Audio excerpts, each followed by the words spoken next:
ويسألونك عن الروح قل الروح من أمر ربي وما أوتيتم من العلم إلا قليلا.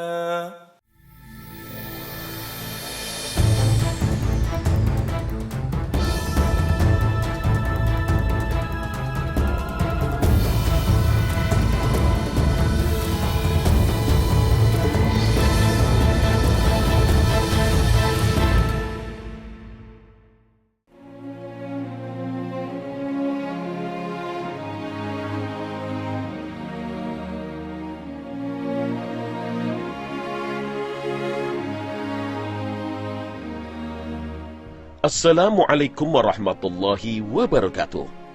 Setelah mengalami sakaratul maut yang dahsyat, perjalanan abadi seorang manusia bermula. Jasadnya tergeletak, ditangisi sanak keluarga.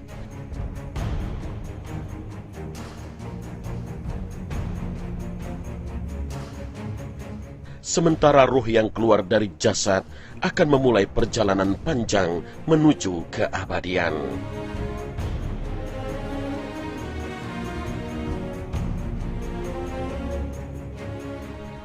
Perjalanan awal ini bukan perjalanan biasa, tapi perjalanan istimewa, perjalanan melintasi langit, negeri para malaikat. Ruh akan dimi'rajkan menuju Allah Subhanahu wa Ta'ala, melintasi langit pertama ke langit kedua, ketiga, hingga langit ketujuh, menghadap kehadirat Allah Subhanahu wa Ta'ala. Perjalanan panjang ruh ini tak semuanya sama. Perjalanan ruh orang kafir akan berbeda dengan perjalanan ruh orang mukmin.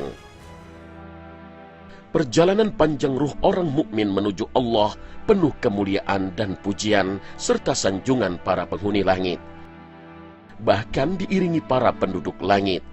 Inilah yang disampaikan Rasul Shallallahu Alaihi Wasallam dalam hadis yang panjang dan diriwayatkan oleh sahabat mulia Azib bin Barra. Rasul Shallallahu Alaihi Wasallam bersabda, "Sesungguhnya hamba yang beriman ketika hendak meninggalkan dunia dan menuju akhirat, turunlah malaikat dari langit, wajahnya putih, wajahnya seperti matahari. Mereka membawa kafan dari surga dan hanuf, minyak wangi dari surga. Mereka pun duduk di sekitar mayit sejauh mata memandang. Kemudian datanglah malaikat maut alaihissalam. Dia duduk di samping kepalanya dan mengatakan, 'Wahai jiwa yang baik, keluarlah menuju ampunan Allah dan ridhonya.' Keluarlah ruh itu dari jasad, sebagaimana tetesan air keluar dari mulut ceret dan langsung dipegang malaikat maut. Para malaikat yang lain tidak meninggalkan walaupun sekejap, dan mereka langsung mengambilnya dari malaikat maut. Mereka memberinya kafan dan hanuf itu. Keluarlah ruh itu dengan sangat wangi seperti bau parfum paling wangi yang pernah ada di bumi. Para malaikat ini pun naik membawa ruh itu. Setiap kali ketemu dengan malaikat yang lain, mereka akan bertanya, 'Ruh siapa yang baik ini?' Mereka menjawab, 'Fulan bin Fulan,' dengan menyebut nama terbaik yang pernah dia gunakan di dunia. Hingga sampai di langit dunia, mereka minta agar pintu langit dibukakan, lalu dibukakan. Mereka naik menuju langit berikutnya dan diikuti para malaikat langit dunia hingga sampai di langit ketujuh.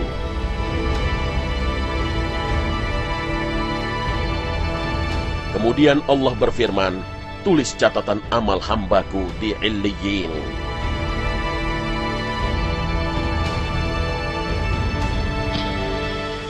Tahukah kamu apakah Illiyin itu? Yaitu kitab yang bertulis disaksikan oleh para malaikat. Hadis riwayat Ahmad dan Abu Daud.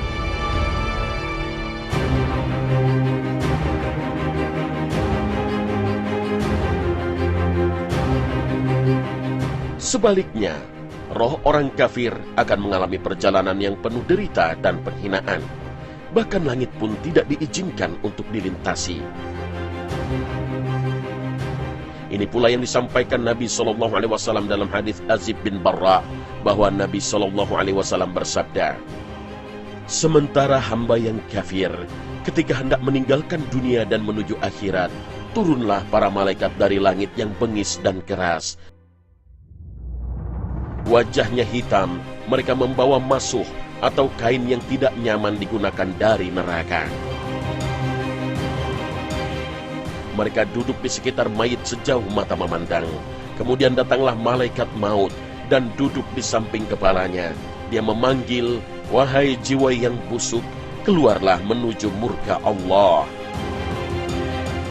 Ruhnya ketakutan dan terpancar ke seluruh ujung tubuhnya. Lalu malaikat maut menariknya sebagaimana gancu bercabang banyak ditarik dari wol yang basah, sehingga membuat putus pembuluh darah dan ruang tulang, dan langsung dipegang malaikat maut. Para malaikat yang lain tidak meninggalkan walaupun sekejap, dan mereka langsung mengambilnya dari malaikat maut. Kemudian diberi masuh yang mereka bawa. Ruh ini keluar dengan membawa bau yang sangat busuk, seperti busuknya bau bangkai yang pernah ada di muka bumi. Mereka pun naik membawa ruh ini. Setiap kali mereka melewati malaikat, malaikat itu pun bertanya, "Ruh siapa yang buruk ini?" Mereka menjawab, "Fulan bin Fulan," dengan nama yang paling buruk yang pernah dia gunakan ketika di dunia, hingga mereka sampai di langit dunia. Kemudian mereka minta dibukakan, namun tidak dibukakan. Ketika itu Rasulullah SAW membaca firman Allah, "Orang yang mendustakan ayat-ayat kami dan menyombongkan diri terhadapnya, tidak akan dibukakan bagi mereka pintu-pintu langit, dan tidak pula mereka masuk surga hingga unta masuk ke lubang jarum." Al-Quran Surah Al-A'raf ayat 40.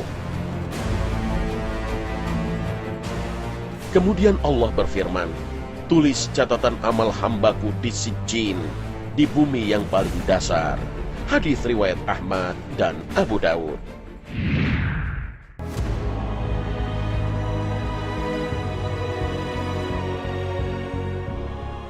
Pemirsa Khazanah, sebelum setiap manusia lahir ke dunia, Allah telah mengambil kesaksian dari setiap jiwa atau ruh manusia.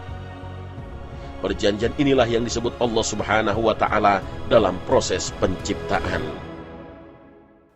وَإِذْ أَخَذَ رَبُّكَ مِنْ بَنِي آدَمَ مِنْ ظُهُورِهِمْ ذُرِّيَّتَهُمْ وَأَشْهَدَهُمْ عَلَى أَنفُسِهِمْ أَلَسْتُ بِرَبِّكُمْ قَالُوا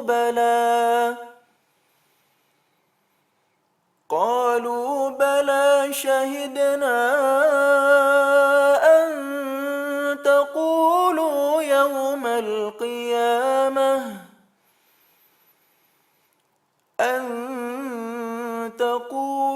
يَوْمَ الْقِيَامَةِ إِنَّا كُنَّا عَنْ هَذَا غَافِلِينَ. Berkaitan dengan ayat ini, Rasulullah SAW bersabda dalam sebuah hadis, "Ketika Allah menciptakan Adam, Dia mengusap punggungnya.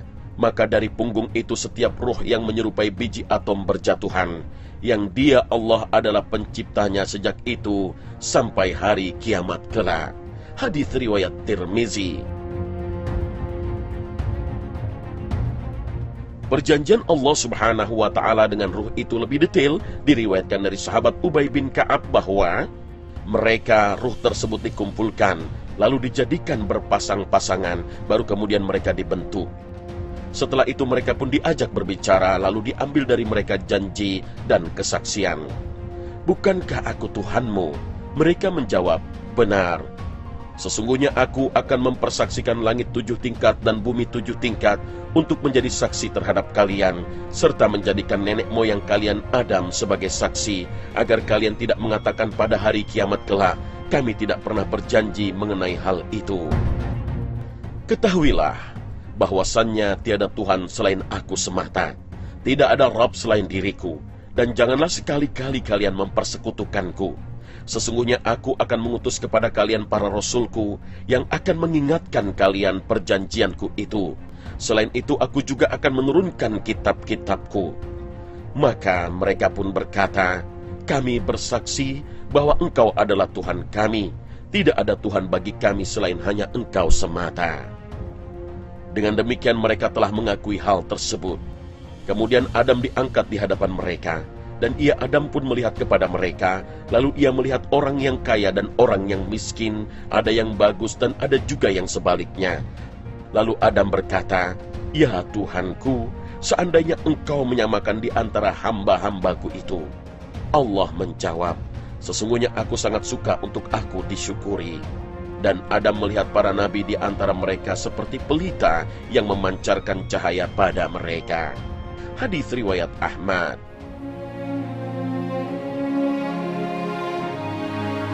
Inilah peristiwa yang terjadi di alam ruh, di mana setiap jiwa dari kita manusia telah diambil kesaksian dan melakukan perjanjian dengan Allah Subhanahu wa Ta'ala, dengan Nabi Adam dan penduduk langit sebagai saksi. Secara fitrah kita memang lupa akan perjanjian itu. Terbukti kemudian mengutus para rasul untuk mengingatkan akan perjanjian abadi ini. Itu sebabnya risalah seluruh rasul utusan Allah itu semuanya sama, menyeru pada tauhid, bahwa hanya Allah Tuhan semesta alam ini. Untuk mengingatkan kembali manusia akan perjanjian suci ini pula, Allah Subhanahu wa Ta'ala mencatatkan dalam Al-Quran, "Dan mengapa kamu tidak beriman kepada Allah, padahal Rasul menyeru kamu supaya kamu beriman kepada Tuhanmu, dan sesungguhnya Dia Allah telah mengambil perjanjianmu jika kamu adalah orang-orang yang beriman." Al-Quran Surah Al-Hadid ayat 8. Karena itu kenyataan yang harus dihadapi oleh setiap manusia adalah sesungguhnya tidak ada satu jiwa pun yang lahir ke dunia ini kecuali Allah telah mengambil perjanjian dan kesaksian mereka ketika di alam ruh, bahwa Allah adalah Rabb mereka. Dan Allah melakukan hal ini agar mengujinya dalam kehidupan dunia, agar pada hari akhirat nanti tidak ada satupun manusia yang akan mengingkari tentang keesaan Allah, atau agar tidak ada alasan bagi manusia untuk mengatakan bahwa mereka mengikuti agama dari bapak dan nenek moyang mereka, sehingga mereka hidup di dunia dengan menyekutukan Allah. Oleh karena itulah, keluarnya ruh dari jasad manusia mengawali perjalanan ruh untuk mempertanggungjawabkan perjanjian mulia dengan Allah Subhanahu wa Ta'ala.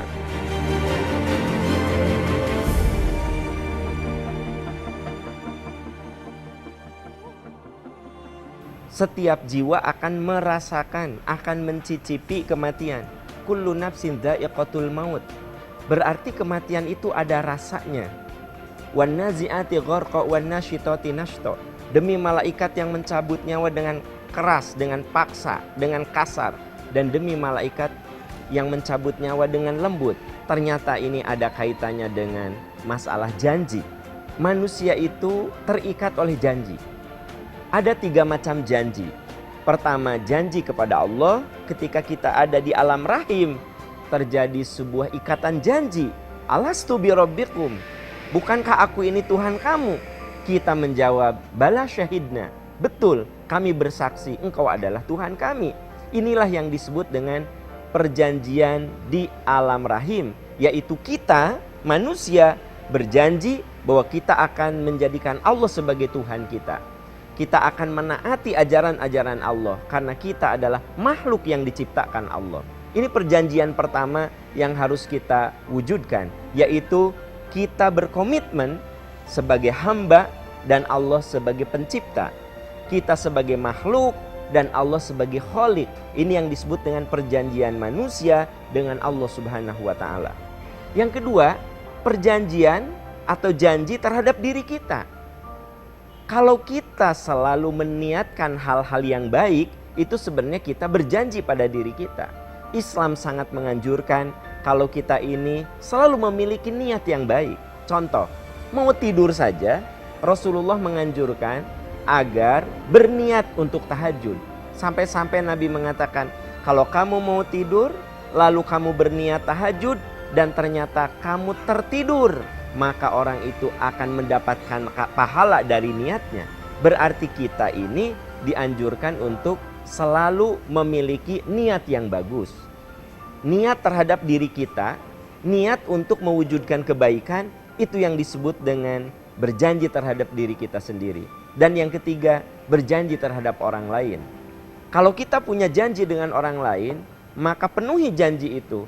Sampai-sampai di dalam surat Al-Mu'minun, Allah menyebutkan ciri orang-orang yang akan mewarisi surga adalah orang-orang yang walladzina idza ahadu, apabila mereka itu berjanji, mereka memenuhinya. Walladzina hum li amanatihim wa ahdihim ra'un. Orang-orang yang menjaga amanat dan janji. Jadi ketika kita punya janji dengan sesama manusia, kita harus memenuhinya. Ketika kita menjadi orang-orang yang selalu mewujudkan janji-janji itu, maka insya Allah malakul maut yang menjemput kita adalah malakul maut yang penuh rahmat. Kita akan tersenyum. Bahkan malakul maut akan mengatakan, ya ayyatuhan nafsul mutmainnah, wahai ruh yang tenang, irji'i, pulanglah kamu kepada Tuhanmu, radiyatan mardiyah, dengan happy, dengan senang, dan Allah senang menyambut kamu. Fadkhuli fi ibadi, masuk bersama kelompok hamba-hamba Allah yang terpilih. Wadkhuli jannati, dan masuklah ke dalam surgaku. Demikian firman Allah. Maka tugas kita adalah penuhi janji kita kepada Allah, penuhi janji kita kepada diri kita, penuhi janji kita kepada orang lain. Semoga dengan cara begitu kita termasuk orang-orang yang diberi kemudahan ketika menghadapi syakaratul maut. Pemirsa Khazanah, lalu di manakah ruh-ruh itu bersemayam setelah diperjalankan menembus langit oleh para malaikat setelah terpisah dari jasadnya untuk menunggu hari kiamat? Seperti halnya ruh yang hakikatnya tidak diketahui oleh manusia, persoalan di mana ruh manusia berada setelah ia meninggal dunia juga merupakan hal gaib yang tidak diketahui secara pasti oleh manusia. Pengetahuan kita tentang tempat ruh bersemayam hanya berdasarkan informasi yang kita terima melalui hadis-hadis Rasulullah Sallallahu Alaihi Wasallam. Hadis yang berbicara tentang keberadaan ruh manusia setelah meninggal dunia cukup beragam. Sejumlah hadis Nabi Sallallahu Alaihi Wasallam menyebutkan tempat-tempat bersemayamnya ruh setelah meninggalnya.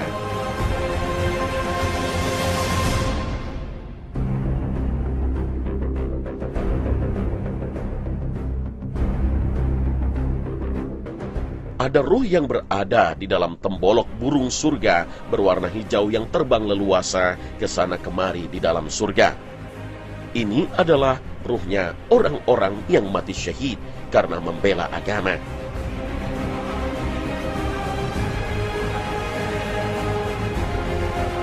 Ada juga ruh yang berada di sisi kanan dan di sisi kiri Nabi Adam alaihissalam.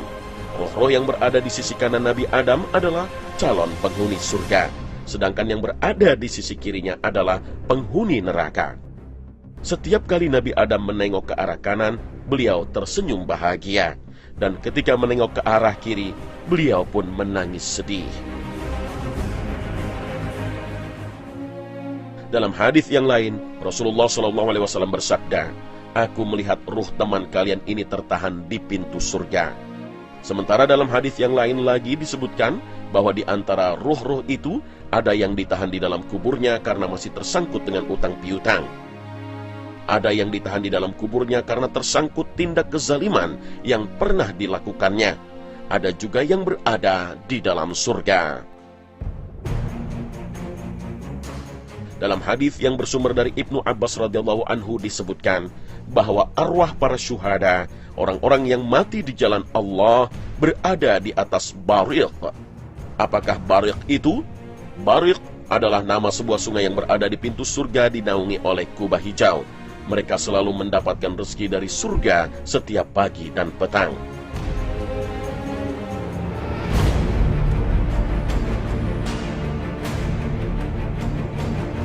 Ada pula roh manusia yang tetap berada di bumi dan tidak diangkat ke langit. Mereka berada di dalam tungku api yang menyala. Mereka adalah rohnya para pelaku zina. Rasulullah SAW bersabda, arwah para pelaku zina yang laki-laki maupun yang perempuan ditahan di dalam tungku api sampai tiba hari kiamat. Sedangkan rohnya para pemakan riba berada di sungai darah yang amis. Mereka berusaha berenang ke tepi, tetapi setiap kali hendak sampai ke tepi, mereka dijejali dengan batu. Mereka terus berenang di sungai darah yang amis itu dengan batu di dalam perut mereka. Dan begitu seterusnya hingga tiba hari kiamat. Sementara arwah orang-orang yang suka berbohong akan digantung, kemudian mulutnya akan dirobek sampai batas tengkuk. Sementara ruh orang-orang kafir tetap berada di bumi, di dalam kubur mereka. Ruh mereka tidak diangkat ke langit. Di dalam kubur, roh-roh itu dipukul dengan pukulan amat besar oleh sosok makhluk malaikat yang buta dan tuli. Alat pemukul itu digambarkan begitu besar dan kuat, yang jika dipukulkan ke gunung, maka gunung itu akan menjadi rata dengan tanah. Sedangkan para nabi, manusia-manusia suci yang dikasihi oleh Allah, akan berada di tempat paling tinggi bersama para malaikat. Hal ini berdasarkan pada ucapan Nabi SAW menjelang detik-detik terakhir wafatnya. Rasulullah SAW berkata, Ar-Rafiqul A'la, Ar-Rafiqul A'la. Artinya, kumpulkanlah aku bersama sahabat-sahabat terbaik di tempat yang tertinggi.